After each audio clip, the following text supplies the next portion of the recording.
Welcome to settle around the world. मैं हूं शाहिद गनी। आज भी अगर किसी को ये चॉइस दी जाए, वो चाहे वो स्टूडेंट है, चाहे वो इमिग्रेंट है, और उसको अगर ये कहा जाए कि इंग्लिश स्पीकिंग कंट्रीज़ में आपको इमिग्रेशन का मौका मिल रहा है।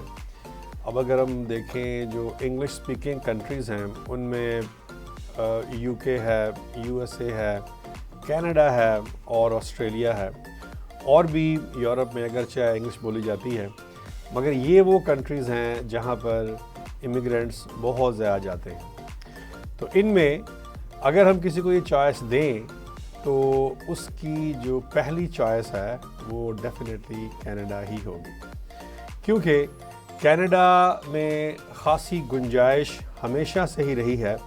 वहाँ पर एक दौर था जब बहुत सारी फैकल्टीज़ में इमिग्रेशन ओपन थी, लोग वहाँ पर गए, वहाँ पर रहे। आहिस्ता आहिस्ता ये जो लिस्ट है ये कम होती गई और आज ये लिस्ट बहुत थोड़ी रह गई है। मगर अभी भी जो स्टूडेंट्स हैं, अगर स्टूडेंट को ये मौका मिले कि वो कनाडा जाके स्टडी कर सकता है तो वो ज़रूर पहली उसकी चॉइस कनाडा होगी और वो कनाडा को ज़रूर ट्राई करना चाहेगा। आज हम कनाडा का स्टडी वीज़ा कैसे और उसको लेने के लिए क्या क्या डॉक्यूमेंट्स और किन मराहल से गुज़रना पड़ता है उन पर बात करेंगे। और मैं आपका तारुफ़ कराता हूँ हमारे मेहमान से। हमारे मेहमान हैं आज के जनाब मोहम्मद रिजवान साहब। रिजवान साहब एक अरसा दराज से स्टूडेंट काउंसलिंग कर रहे हैं और सैकड़ों स्टूडेंट्स को हेल्प कर चुके हैं। वो वहाँ पर कनाडा में और दीगर कंट्रीज़ में वो अपना जो उनका स्टडी का सफ़र है वो मुकम्मल कर चुके हैं, कुछ कर रहे हैं, कुछ जा रहे हैं। Sir, thank you very much for coming to the show. जी, थैंक यू सर। जी रिजवान साहब, थोड़ा सा अपने बारे में पहले बताइए और उसके बाद फिर हम जो कनाडा के स्टडी की जो रिक्वायरमेंट्स हैं उनके बारे में बात करेंगे। हम ये भी देखेंगे कि वहाँ पर स्टूडेंट्स को किन मुश्किलात से गुज़रना पड़ता है अगर वो वहाँ चले जाते हैं। यहाँ पर उनके पास कितने फ़ंड्स होने चाहिए अगर वो ये सोचते हैं कि वो कनाडा स्टडी के लिए जाएं। उनका इंग्लिश लैंग्वेज की प्रोफिशेंसी वो कितनी होनी चाहिए और किस किस्म के जो यूनिवर्सिटीज़ हैं, जो इंस्टीट्यूशंस हैं, उनमें उनको दाखिला लेना चाहिए। तो पहले थोड़ा सा बताइए। शायद साहब, सबसे पहले तो बहुत शुक्रिया आपका, आपने इनवाइट किया। मेरा नाम मोहम्मद रिजवान ज़फ़र है। अरसा अंदाज़न कोई 16-17 साल से मैं कंसल्टेंसी से मुंसलिक हूँ और हज़ारों के हिसाब से स्टूडेंट्स हैं जिनको कंसल्टेंसी प्रोवाइड कर चुके हैं, specially for UK, Australia, Canada और यूएसए के हवाले से। क्योंकि आज का टॉपिक हमारा कनाडा है तो ऑब्वियसली हम लोग कनाडा के ऊपर ही बात करेंगे। जो सेकंड क्वेश्चन है आपका कि क्या क्या मुश्किलात हैं या क्या डॉक्यूमेंट्स स्टूडेंट्स को चाहिए होते हैं या क्या फ़ंड्स की रिक्वायरमेंट्स हैं, आई थिंक इट्स बेटर कि हम इस पूरे प्रोसेस को अगर 3 पार्ट्स के अंदर डिवाइड कर लें ताकि सुनने वालों को और देखने वालों को ज़रा आसानी हो कि इन रियल प्रोसेस है क्या। सही। तो जो पार्ट 1 या स्टेप 1 जिसको हम कंसीडर कर सकते हैं, उसमें देखें कोई भी स्टूडेंट हैं, सपोज टू बी आप ही आ जाते हैं, जी बताएं मैंने एप्लीकेशन प्रोसेस करनी है, तो उसमें जो फर्स्ट स्टेप है what I will recommend to the students कि सबसे पहले तो आप अपना एक CV, रिज्यूमे, बायोडाटा हमें दें जी। साथ में ऑल एजुकेशनल डॉक्यूमेंट्स जिसमें जो भी अब तक की आपकी तालीमी इसनात हैं या रिज़ल्ट कार्ड्स हैं या कोई ट्रांसक्रिप्ट आ चुकी है या डिग्री पेंडिंग है, वो डॉक्यूमेंट्स हमें प्रोवाइड करें।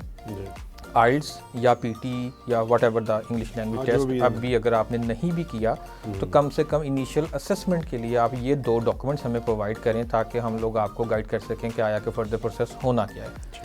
अब जब बच्चा हमें कोई भी इस तरह के डॉक्यूमेंट्स प्रोवाइड करता है और वो रेडी होता है for the sake of IELTS और इंग्लिश लैंग्वेज टेस्ट, तो हम लोग उसको according to the profile guide करते हैं कि आपने किस यूनिवर्सिटी या किस इंस्टीट्यूट या किस कॉलेज में आपका किस डिग्री के अंदर एडमिशन हो सकता है। जी, पहले जिस तरह आपने अभी कहा कि इसको स्टेप्स में कर लेते हैं जी।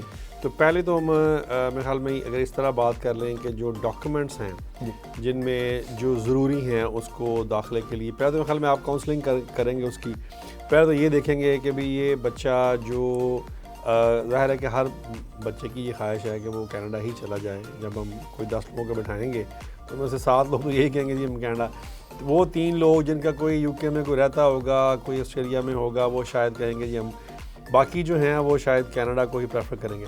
तो पहले तो आप उसको ये असेस करेंगे कि वो कनाडा के लिए फ़िट भी है या नहीं है, या शायद हो सकता है जो वो कोर्स करना चाह रहा हो वो, एक तो ये है कनाडा जाना और वहाँ पर जाके पढ़ना।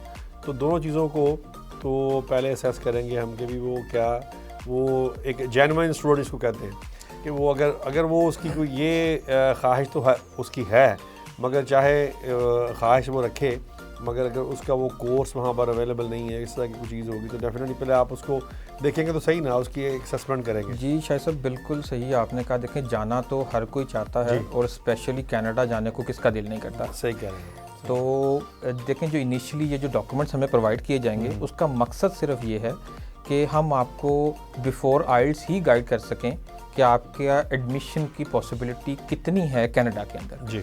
अब जैसे कि कोई भी हम सपोज कर लेते हैं जी, कोई भी एक प्रोफाइल हमारे पास आ जाती है, student have intermediate from Pakistan, from elsewhere, किसी भी बोर्ड से उसने किया हुआ है, और उसके मार्क्स परसेंटेज अगर बिलो 50 है तो वो it's not possible, I will not recommend कि वो कनाडा ही अप्लाई करे। सही, ठीक है, क्योंकि वो प्रोफाइल कनाडा की एक रिक्वायरमेंट के साथ मैच ही नहीं कर रही। तो इनिशियली डॉक्यूमेंट्स की असेसमेंट का मकसद यही है।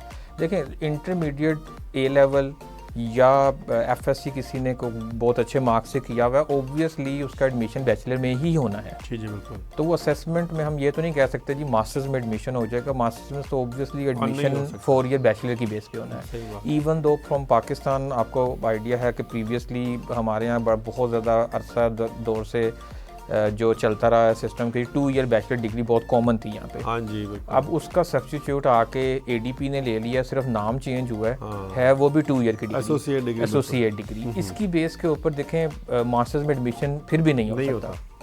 अल्टीमेटली इन डॉक्यूमेंट्स को मंगवाने का मकसद उनके ग्रेड्स चेक करना, उनकी प्रीवियस एजुकेशनल हिस्ट्री को चेक करना, इधर के स्टूडेंट्स के सब्जेक्ट्स उसने जो पास किए हुए हैं वो क्या हैं, उससे रेलेवेंट वो कोर्स जो चाह रहा है आया कि उसमें अप्लाई करना फिजिबल है। या उसके लिए नहीं अगर नहीं फिजिबल तो फिर हम उसको रिकमेंडेशन देते हैं कि जनाब आपने ये स्टडीज़ कोर्सेज किए हुए हैं, इससे रेलेवेंट ये फील्ड्स बनती है जिसमें आपको अप्लाई करना चाहिए। क्योंकि मकसद सिर्फ अप्लाई करना नहीं है, मकसद ये है कि स्टूडेंट अगर अप्लाई करे और स्पेशली किसी भी कंसल्टेंट के पास या किसी भी एक ऑफिशियल रिप्रेजेंटेटिव के पास जाता है तो वो एक अप्रोप्रिएट वे में अप्लाई करे। कल को उसको ये मलाल ना हो कि काश मैं ऐसे कर लेता तो शायद मेरा वीज़ा हो जाता। तो असेसमेंट का बेसिकली एक क्राइटेरिया ये भी है अकॉर्डिंग टू द डॉक्यूमेंट्स। तो ये कि एक तो वो आपको डॉक्यूमेंट की जो असेसमेंट है वो आप उसकी कर लेंगे, उसके बाद फिर अगला जो स्टेप होगा वो डेफिनेटली आप उसको एडमिशन के लिए जो डॉक्यूमेंट्स हैं उसके वो फिर डिफरेंट जो यूनिवर्सिटीज़ जी बिल्कुल। देखें कनाडा में बल्कि instead of Canada I think it's better कि हम इसको नॉर्थ अमेरिका कॉल करें जिसमें अमेरिका भी शामिल हो जाता है। जी। इन कंट्रीज़ में मोस्टली जो एप्लीकेशंस हैं वो हैं online based, paper based application का कंसेप्ट है नहीं है। और जब हम असेसमेंट करते हैं उसमें इनिशियली हम स्टूडेंट को सिर्फ ये गाइड करते हैं कि आपका इस यूनिवर्सिटी या इस इंस्टीट्यूट में इस कोर्स के अंदर एडमिशन हो सकता है। अब फर्दर इसकी जो रिक्वायरमेंट्स है वो इंग्लिश प्रोफिशिएंसी का होना कंपलसरी है। For bachelor degree every student required minimum 6 overall band with each 5.5। अगर वो ऑल्टरनेट कोई भी कोर्स करना चाहता है तो उसका स्कोर भी इक्वलेंट टू द मार्क होना चाहिए as compared to the IELTS. Suppose to भी किसी ने पीटी करना है तो उसका 60 स्कोर ओवरऑल चाहिए हमें। SDS tool student direct stream जिसको कॉल करते हैं उसके लिए ठीक। अब एसडीएस का जहाँ जिक्र हो गया तो एसडीएस को थोड़ा एक्सप्लेन कर देते हैं। देखिए जी एसडीएस स्कीम बेसिकली जो रूल्स हैं वो न्यू रूल्स जो कनाडा ने लॉन्च किए थे, लेकिन अब जितने पुराने हो गए हैं रूल्स न्यू तो ये भी नहीं रहे। तो इसमें देखें एक तो गारंटी इन्वेस्टमेंट सर्टिफिकेट GIC होना ज़रूरी है स्टूडेंट्स के लिए, जो कि उसकी फाइनेंशियल रिक्वायरमेंट का पार्ट पार्ट है। ये मैं बड़ा इम्पोर्टेंट है जो आपने अभी बात की SDS की जी। इसको एक छोटी सी ब्रेक लेते हैं श्योर। और उसके बाद फिर SDS की बात करते हैं। हाजिर होते हैं छोटी सी ब्रेक के बाद। जी वेलकम बैक। जी सर, आप बता रहे थे SDS के बारे में। जी, SDS से बात शुरू करते हैं। जी, SDS में देखें बेसिकली स्टूडेंट्स, जितने भी स्टूडेंट अप्लाई करते हैं वो न्यू रूल्स जिसको हम अरसा दराज से कॉल करते आ रहे हैं, SDS स्टूडेंट डायरेक्ट स्ट्रीम। जी। स्टूडेंट डायरेक्ट स्ट्रीम के अंदर बेसिकली एक तो स्टूडेंट को 1 ईयर की ट्यूशन फ़ी एडवांस पे करनी होती है यूनिवर्सिटी को। सेकेंडली 1 ईयर की जो लिविंग कॉस्ट है जिसको गारंटी इन्वेस्टमेंट सर्टिफिकेट GIC के नाम से जाना जाता है, वो 1 ईयर की लिविंग वहाँ पे एडवांस पे करनी पड़ती है। सेकेंडली आइल्स का 6 बैंड ईच मॉड्यूल होना ज़रूरी था। रिसेंटली जो रूल्स चेंज हुए हैं उसमें उन्होंने आइल्स में रिलैक्सेशन दे दी है कि जी 6 अगर ओवरऑल है और 5.5 किसी एक मॉड्यूल में भी है तो ओब्वियसली इंटरमीडिएट या बैचलर का स्टूडेंट जो बैचलर में जाना चाहता है वो अप्लाई कर सकता है। जहाँ तक GIC का ताल्लुक है, गारंटी इन्वेस्टमेंट लिविंग कॉस्ट का ताल्लुक है, प्रीवियसली ये $10,000 थी जो कि अब उन्होंने बढ़ाकर 20,600 पे डबल कर दी, इंक्रीज कर दी है। तो एक तो ये क्राइटेरिया है जिसको मीट करना होगा एवरी सिंगल स्टूडेंट, इधर वो बैचलर के लिए अप्लाई करे या मास्टर्स के लिए अप्लाई करे या किसी भी डिप्लोमा या एडवांस डिप्लोमा कोर्स के लिए अप्लाई करे। और ये अप्लाई सिर्फ उन इंस्टीट्यूट्स में कर सकते हैं जो कि DLI डेजिग्नेटेड लर्निंग इंस्टीट्यूट्स हैं, जो जिसके अंदर वो इदारे फॉल करते हैं, जो कि कनाडा की वेबसाइट पे इजीली अवेलेबल है, एनीवन कैन सी। इसमें एक चीज़ है जो कि जब हम एडमिशन को अप्लाई करते हैं तो वो कहते हैं कि जो स्टूडेंट है वो हमें अपनी एक SOP भी लिख कर दे। जी बिल्कुल। SOP अब तो चूँकि ये एक आपकी एप्लीकेशन का बड़ा इंटीग्रल पार्ट है, ख़ासतौर पर वीज़ा एप्लीकेशन में भी वो SOP को खासा वो पढ़ते हैं, इसकी वेटेज है और वो देखते भी हैं। तो इसके बारे में स्टूडेंट्स को कोई चीज़ें जो कि ध्यान रखने वाली हों जब आपने SOP लिखनी है, कि यहाँ पर ही सबको डिसाइड होना है इसी पर ही, उसमें क्या क्या आप समझते हैं कि पॉइंट्स जो हैं वो उनके लिए याद रखने वाले हैं? सर बहुत इंपॉर्टेंट क्वेश्चन शायद साहब आपने किया है। मेरा ख्याल है इस कनाडा के हवाले से जो सबसे देखें इंफॉर्मेशन तो वेबसाइट के ऊपर अवेलेबल है, जो मोस्ट इम्पॉर्टेंट पार्ट है पूरी एप्लीकेशन में वो होता है स्टूडेंट का SOP। Unfortunately here in Pakistan students या क्लाइंट्स जितने भी हम लोगों के पास आते हैं या किसी भी काउंसलर के पास जाते हैं, दे हैव इन माइंड कि जी हमने तो एजुकेशनल कंसल्टेंट हायर कर लिया है and this is the responsibility of the educational consultant कि जी वो मेरा SOP लिख के लिखेगा। सही। जबकि कनाडा में ऐसा नहीं होता। कनाडा में mostly application specially for the master degree वो रिजेक्ट इस बेस के ऊपर होती है कि जी there is a plagiarism in the SOP। तो इसको भी ज़रा एक्सप्लेन कर दें कि ये प्लेजरिज्म क्या होता है? प्लेजरिज्म देखें बेसिकली यहाँ पे हमारे यहाँ ना आदत है लोगों को कॉपी कैट सिस्टम की कि बस किसी का SOP पड़ा हुआ है उसको उठाया, उसमें अपना डाटा फिट किया और वो यूनिवर्सिटी को भेज दिया, या किसी भी वेबसाइट से कुछ लाइंस वगैरह पिक की और वो यूनिवर्सिटी को भेज दी। इन रियल स्टूडेंट चाह ये रहा होता है कि वो जो नहीं है वो भी नज़र आए, आ जाए। सही बात। और ये प्लेजरिज्म के अंदर आ जाता है क्योंकि वो कॉपी पेस्ट हो जाती है सारी चीज़ें। तो what I will recommend to the student कि आप सबसे पहले आउटलाइन तैयार करें और अपनी ही वर्डिंग में मेंशन करें कि जनाब this is my basically qualification, this is what actually I want, तो मैं ये डिग्री क्यों करना चाह रहा हूँ, इसके एडवांटेजेस क्या हैं, डिसएडवांटेजेस ओब्वियसली कोई नहीं है मासवा इसके कि वो फैमिली से दूर चला गया। लिटिल बिट एक्सपेंसिव ज़रूर है, लेकिन अगर आप लेटर ऑन स्टेज पे इसको देखते हैं तो एक्सपेंसिव नहीं है। उसका रिवार्ड ओब्वियसली उसकी किकबैक बहुत ज़्यादा है। और फिर फाइनेंशियल पोजीशन अपनी उसके अंदर एक्सप्लेन करें, SOP के अंदर अपना कोर्स आउटलाइन जो पढ़ना चाह रहे हैं या जो जिस यूनिवर्सिटी में आपने अप्लाई किया है उस यूनिवर्सिटी की वेबसाइट पे जाके जो कोर्सेज आपने स्टडी या जो मॉड्यूल्स आपने स्टडी करने हैं, ये डे फर्स्ट ही अगर आप SOP के अंदर ये सारी चीज़ें मेंशन करते हैं ना तो आपका एडमिशन रिजेक्ट होगा, और होप सो अगर इन आउटलाइंस के ऊपर आप SOP मेंशन करते हैं या लिख देते हैं तो ये आपको वीज़ा पॉइंट ऑफ व्यू से भी बहुत ज़्यादा हेल्प आउट करेगा। बिल्कुल। और इसमें आप शुरू में जब उसने अपनी हिस्ट्री बतानी है, थोड़ी सी अपनी बैकग्राउंड देनी है, बिल्कुल सच उसमें लिख दे, क्योंकि हर किसी की जो स्टोरी है वो डिफरेंट होती है। बिल्कुल। और अगर आप किसी की कॉपी कर लेंगे स्टोरी तो वो फिर ये होगा कि वो डेफिनेटली वो उसमें आ जाती है कि इसने इसको नकल किया है, और वो नकल पकड़ी जाती है आमतौर पे। क्योंकि हमारे यहाँ हमने देखा है कि बच्चा जो है वो ये आपसे कहता है कि जी मैंने SOP और ये जो इंग्लिश की जो प्रोफिशेंसी है, ये टेस्ट ये मैंने पास नहीं करने, ये चाहे आप ही पास कर लें और मुझे बस किस तरीके से जो है ना वीज़ा आप ले दें। और SOP जिन बच्चों ने हमने ये देखा है कि जिनके लैंग्वेज प्रोफिशेंसी अच्छी होती है, वो भी लिखने से कतराते हैं। वो भी चाहते हैं कि कोई AI टूल यूज़ कर लें, चैट GPT और इस किस्म के जो टूल्स हैं वो यूज़ कर लें, वो करके हमें एक फ्लॉरी सी एक वो आपको बना के दे दें SOP, ताकि हम इस पर अपनी कोई बात।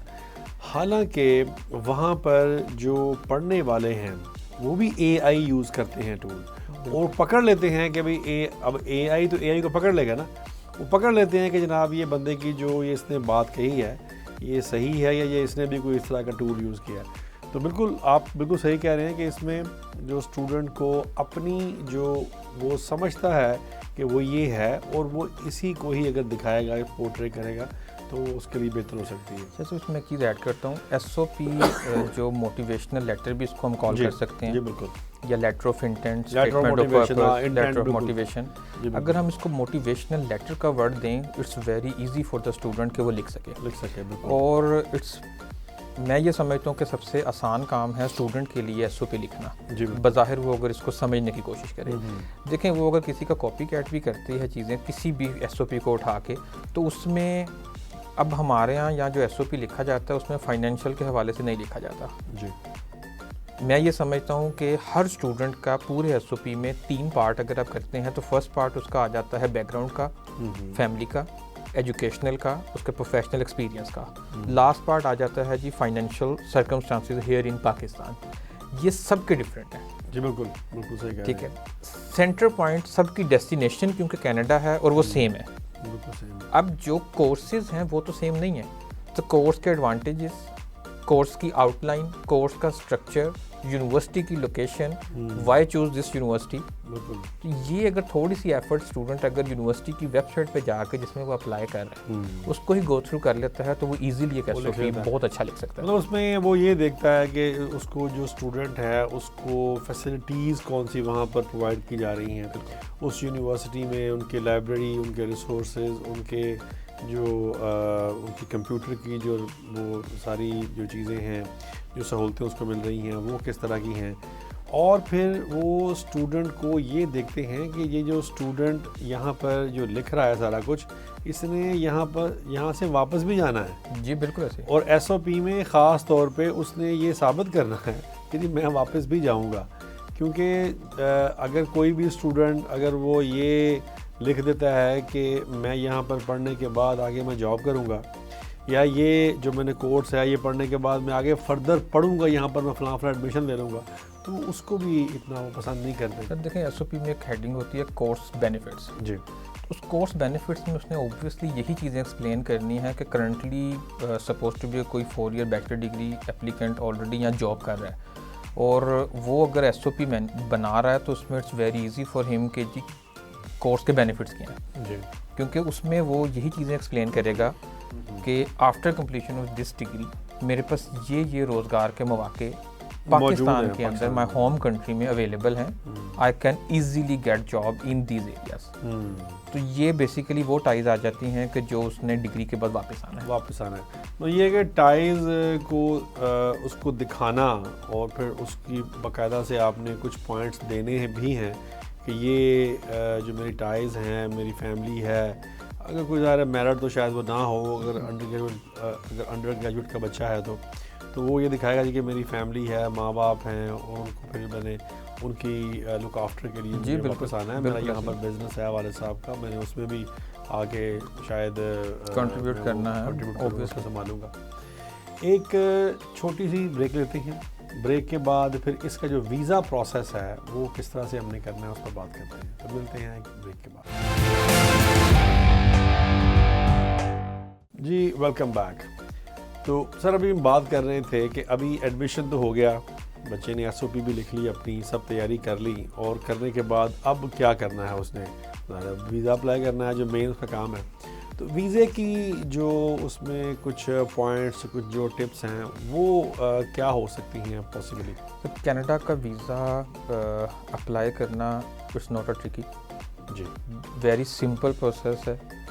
जिस भी एप्लीकेंट का एडमिशन हो जाता है, आइल्स की रिक्वायरमेंट फुलफ़िल की है, ऑब्वियसली एडमिशन मिला।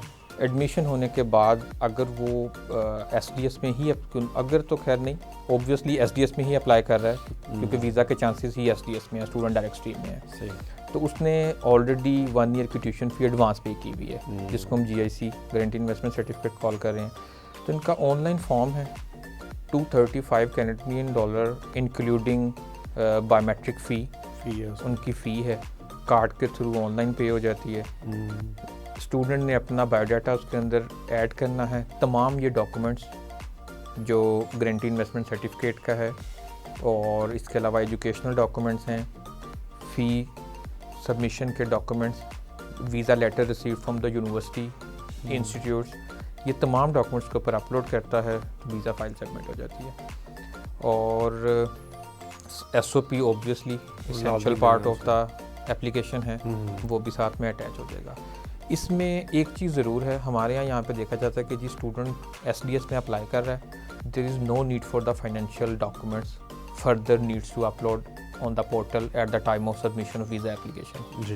What I will recommend, even though previously एक ट्रेनिंग हमारी हुई थी कैनेडियन एक्स जो वीज़ा ऑफिसर थे with the collaboration of Canadian high commission, उनकी भी रिकमेंडेशन यही थी कि नो डाउट आप SDS में अप्लाई कर रहे हैं, 1 ईयर की ट्यूशन फ़ी पे कर दी है, लेकिन फाइनेंशियल डॉक्यूमेंट्स एनीवन जो भी स्पॉन्सर है आपका, उसका जो भी स्पॉन्सर है, फादर हैं, सेल्फ स्पॉन्सर हैं, भाई है, एक ब्लड रिलेशन होना ज़रूरी है स्पॉन्सर का, उनका सोर्स ऑफ इनकम डॉक्यूमेंट्स वो साथ ज़रूर लगाने चाहिए। और हो सके तो what ever the bank account statement, what ever the available funds, ठीक, वो लाजमी अटैच करें साथ में। वीज़ा पॉइंट ऑफ व्यू से ये बहुत कंपलसरी पार्ट है, क्योंकि सिर्फ 1 ईयर की फ़ी पे कर देने से मसला हल नहीं होता। देखें, मास्टर्स डिग्री का भी स्टूडेंट है, पोस्ट ग्रेड का, तो कोर्स तो 2 ईयर का है जी। इनिशियली, तो 1 ईयर के एक्सपेंस शो कर रहे हैं। For the rest of the expense आप फाइनेंशियली साउंड हैं या नहीं है, वो आपके source of income document he explain करेंगे। तो दैट इज़ इम्पोर्टेंट पार्ट कि आपको लाजमी सोर्स ऑफ इनकम डॉक्यूमेंट्स लगाने चाहिए। तो जब हम बात कर रहे हैं सोर्स ऑफ इनकम की, तो इसमें जो ज़ाहिर है कि बच्चे के पास तो इतने पैसे नहीं होते, पेरेंट्स ऑब्वियसली पेरेंट्स हैं, वालिद साहब देंगे, तो वालिद साहब जहाँ पर जॉब करते हैं, अगर कोई जॉब करते हैं तो उसका लेटर साथ दे दें। अगर जॉब नहीं करते, उनको बिज़नेस है, तो उसकी जो रजिस्ट्रेशन है बिज़नेस की, जो डॉक्यूमेंट्स हैं वो जी साथ बिल्कुल। देखें, इसमें पाकिस्तान में मोस्टली 3-4 ही प्रोफेशन हैं अगर हम इसको करेक्टराइज कर देते हैं। तो नंबर 1 सैलरीड पर्सन है, तो जॉब रिलेटेड डॉक्यूमेंट्स अटैच हो जाएंगे। अगर बिजनेसमैन हैं तो बिज़नेस से रिलेटेड डॉक्यूमेंट्स अटैच हो जाएंगे। और मोस्टली हमारे यहाँ ट्रेंड है, एग्रीकल्चरिस्ट लोग बहुत ज़्यादा हैं, और उन लोगों में ज़्यादा ट्रेंड है बच्चों को पढ़ने के लिए बाहर भेजने का, लैंडलॉर्ड है, पैसे भी उन लोगों के पास होते हैं। तो वो लोग अपने एग्रीकल्चर लैंड के डॉक्यूमेंट्स या जो लैंडलॉर्ड हैं या रेंटल इनकम है उससे रेलेवेंट डॉक्यूमेंट्स ऑब्वियसली साथ अटैच, मगर वो मेरे ख्याल में वो होते हैं ज़्यादातर उर्दू में, हमारे लोकल लैंग्वेज में, उसको ट्रांसलेट जी बिल्कुल। देखें, जितने भी डॉक्यूमेंट्स उर्दू में हैं उनको इंग्लिश ट्रांसलेशन होना ज़रूरी है। और नॉर्मली आजकल तो वैसे भी कंप्यूटराइज्ड जो फ़र्द आ चुकी हैं एग्रीकल्चर लैंड से रेलेवेंट जितने भी लोग दे आल्सो नो, तो वो वहाँ से कंप्यूटराइज्ड सर्टिफाइड कॉपीज जो हैं वो साथ अटैच करेंगे, वो साथ, तो इजीली वीज़ा प्रोसेस हो जाता है, वीज़ा अप्लाई हो जाता है कनाडा का। ठीक। वीज़ा होने की सूरत में स्टूडेंट ट्रैवल कर जाता है, अल्लाह ना करे अगर स्टूडेंट का वीज़ा किसी भी वजह से रिजेक्ट होता है, तो जो भी उन्होंने expense in case of GIC या 1 ईयर ट्यूशन फ़ी पे की होती है, वो सब के सब रिफंडेबल होते हैं, वो रिफ़ंड आ जाते हैं, वो रिफंड हो जाते हैं। जी बिल्कुल। और इसमें जो खूबसूरती है वो ये है कि इसमें वीज़ा आप जितना आपका पासपोर्ट की वैलिडिटी है बिल्कुल उतना वीज़ा मिल जाता उतना है, ही वीज़ा मिल जाता है। और इसमें ना ही आपने कोई, जिस तरह UK है तो आपने ना ही कोई IHS पे करनी है, और ना ही जनाब आपने कोई वो लंबी चौड़ी फीसें देनी है। बिल्कुल। एक ही फ़ीस है, वो फीस देंगे, और 10 ईयर्स का या आपका जितना भी पासपोर्ट अगर वैलिड है तो उतना वीज़ा जो है वो स्टूडेंट को जी मिल जाता बिल्कुल है। ऐसे। इसमें जो वीज़ा लेने के लिए जो अहम 2-3 जो पॉइंट्स हमने देखे हैं अपने एक्सपीरियंस से, जो हमने सीखा है, वो ये कि स्टूडेंट ने अपनी यूनिवर्सिटी को एक तो यकीन दिलाया जी कि मैं एक प्रॉपर एक जेन्युइन स्टूडेंट हूँ और मैं आऊँगा और मैं पढ़ूँगा और मैं वापस भी चला जाऊँगा। ऑब्वियसली यही चीज़ें जो हैं उसने एम्बेसी को भी, जब उसने हाई कमीशन जो है हाई कमीशन को भी उन्होंने बताना है कि मैं एक प्रॉपर स्टूडेंट हूँ और मैंने ज़ाहिर है कि मैंने फ़ीस भी दे दी है साल की, मैंने GIC भी कर दिया है। ये सब कुछ कर लेने के बाद मैं इतना ख़र्चा कर लेने के बाद जब मैं इधर आऊँगा मैं पढ़ूँगा और फिर वो सारी जो प्रोफाइल है उसकी वो दिखाएगा जी कि मेरे पास ये चीज़ें हैं, मेरे पास रीज़न्स हैं वापस आने के लिए। तो जो ज़ोर है उसने जो स्टूडेंट देना है वो उन रीज़न्स पर है, यानी कि मैं यहाँ से पढ़ के फिर वापस चला जाऊँगा। जी बिल्कुल। अगर स्टूडेंट का खुदा न खास्ता अगर वीज़ा रिफ्यूज़ हो जाए और उसको चले वो तो वापस आ गया, GIC भी आ गई और उसकी जो दूसरी जो फ़ीस है वो भी वापस आ जाती है। चले मेरे ख्याल में कोई शायद 90 डेज़ का टाइम लेते हैं, वो 3 माह में आ जाती है अप्रॉक्सीमेटली। हाँ 90 दिन में 90 डेज़। और इसमें वो देखा है कि अभी स्टूडेंट्स ने फ़ीस जमा कराई, ज़ाहिर है हम जो अगर 10 स्टूडेंट अप्लाई करते हैं तो 2 के रिफ्यूज़ भी हो जाते हैं। तो उनको जब उन्होंने वीज़ा अप्लाई किया उस वक्त कनाडा की जो करेंसी थी वो खासी नीचे थी। वो जब उनकी वापस आई हैं पैसे तो उनके पैसे बढ़ गए पाकिस्तान में आ गए। ये भी एक देखें ये बिल्कुल up and down currency rate का चलता रहता है। तो बस ये एक फ़ायदा हुआ उनको वीज़ा रिफ्यूज़ होने का, बाकी तो उनको सारा नुकसान ही हुआ कि जब वीज़ा वो नहीं लगा। स्टूडेंट थोड़ा सा वो जो है ना डिसहार्ट हो जाता है, डिसहार्ट भी हो जाता है। मगर अगर स्टूडेंट का वीज़ा रिफ्यूज़ हो जाता है कनाडा का तो बाकी तो मेरे ख्याल में कोई उसके लिए प्रॉब्लम्स नहीं है, वो कहीं भी वीज़ा अप्लाई कर सकते हैं किसी भी कंट्री से, नॉट ओनली फॉर कनाडा, किसी भी कंट्री से अगर कोई भी स्टूडेंट वीज़ा रिजेक्ट होता है on the basis of general grounds, वो किसी भी दूसरी कंट्री में वीज़ा अप्लाई कर सकता है। बिल्कुल कर सकता है, इसमें कोई वो मैं इसमें ये है कि उसने अपने उस रिफ्यूज़ल को ऑन करना है, बिल्कुल हाइड नहीं करनी कोई भी चीज़, उसने छुपाना नहीं है कि जी मैंने वीज़ा अप्लाई ही नहीं किया, क्योंकि अब अगर जो कोई भी हाई कमीशन है, कोई भी एम्बेसी है, वो अगर हमें हमारे पासपोर्ट के ऊपर स्टैंप नहीं कर रही, मगर वो स्टैंप जो है वो हमारे हाथों में बायोमेट्रिक में तो है, बिल्कुल हो चुका है। जब भी जाके हम बायोमेट्रिक कराएंगे लगाएंगे तो वो आ जाएगा कि जनाब ठीक है इसका वीज़ा ऑलरेडी रिजेक्ट हुआ था, तो वो बताना ज़रूरी है।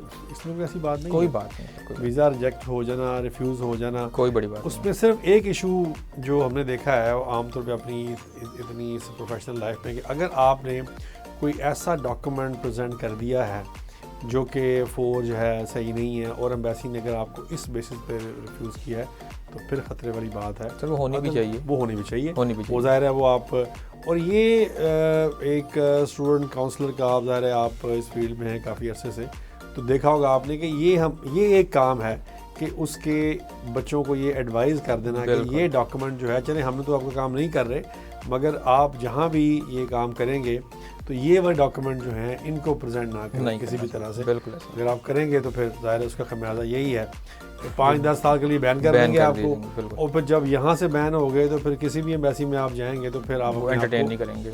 इसमें कनाडा में एक तो स्टडी हो गई, बच्चे ने पढ़ लिया, उसके बाद जो पोस्ट स्टडी जो चीज़ें हैं, यानी कि उसके पास को वर्किंग राइट्स हैं, इस तरह की चीज़ें हैं, बच्चे ने, हमारा बच्चा यहाँ से जाता तो ज़रूर है यही कह के कि मैं वापस आऊँगा, मगर डेफिनेटली उसकी कोशिश तो यही होती है कि वहाँ पर उनके रूल्स और रेगुलेशंस को फॉलो करते हुए अगर वहाँ पर मैं अगर अपना स्टे जो है प्रोलॉन्ग कर सकूँ, एक्सटेंड कर सकूँ, तो वो करता है वहाँ पर। तो कनाडा में डिग्री ख़त्म होने के बाद स्टूडेंट्स को जो फर्स्ट 3 स्टेप्स हैं जी, उसमें सबसे पहला स्टेप ये है कि उसको जैसे ही डिग्री ख़त्म होती है अपने इंस्टीट्यूट से डिग्री फिल 4 लेना ज़रूरी है। ठीक, क्योंकि वीज़ा टेन्योर उसका इन रियल जो स्टैम्प हुआ होता है वो तो 10 ईयर मल्टीपल हो चुका होता है। हाँ। लेकिन जब वो वहाँ ट्रैवल करता है तो उनको सिस्टम में फीड होता है कि इस डेट पे इसकी डिग्री ख़त्म हो जाएगी। ठीक, तो जैसे ही डिग्री ख़त्म होती है, डिग्री का हसूल बहुत ज़रूरी है, फौरी तौर पे वो लेके स्टूडेंट फिर पोस्ट स्टडी वर्क के लिए अप्लाई करता है। पोस्ट स्टडी वर्क अप्लाई करने के लिए डिग्री का कंप्लीशन लेटर होना बहुत ज़रूरी है। जैसे ही पोस्ट स्टडी वर्क मिलता है तो एक तो वो रेलिवेंट फील्ड के अंदर जॉब फाइंड आउट करना शुरू कर देता है। Third most important thing is this कि उसको अपना इंश्योरेंस कार्ड बनवाना बहुत ज़रूरी है, क्योंकि लाइफ में ऑब्वियसली कुछ भी हो सकता है, बीमार इंसान हो सकता है। जैसे ही आप PSW पे जाते हैं तो आपका जो मेडिकल ट्रीटमेंट है वो फ्री हो जाता है। सही बात। और आप फुल टाइम जॉब कर सकते हैं ड्यूरिंग पोस्ट स्टडी। सही बात। ये है कि वहाँ पर स्टूडेंट्स के लिए खासी आसानियाँ हैं। बिल्कुल, आफ्टर डिग्री बहुत सारी आसानियाँ। यानी ये कि स्टूडेंट जो है वो अगर कनाडा चला गया है, वैसे तो यहाँ से हमारे यहाँ जो विजिटर जाते हैं वो भी चाहते तो यही हैं कि वो वहाँ पर रुक जाएं, वापस ना आना पड़े उनको, मगर बहरहाल एक रूल्स जो उनका जो वहाँ पर मुरवजा एक सिस्टम है, तो उनके तहत ही हमें सारे काम करने होते हैं। 180 दिन यानी कि 6 मंथ्स से ज़्यादा वहाँ पर कोई भी विजिटर नहीं रुक सकता। वो करे वहाँ पर जो मर्ज़ी, अगर नहीं पकड़ा गया तो वो ठीक है, अगर वो पकड़ा गया तो फिर वो इल्लीगल कंसिडर किया जाएगा। और स्टूडेंट को जो वीज़ा मिलता है वो बिल्कुल एक लॉन्ग टर्म उसके पास अपॉर्चुनिटी है।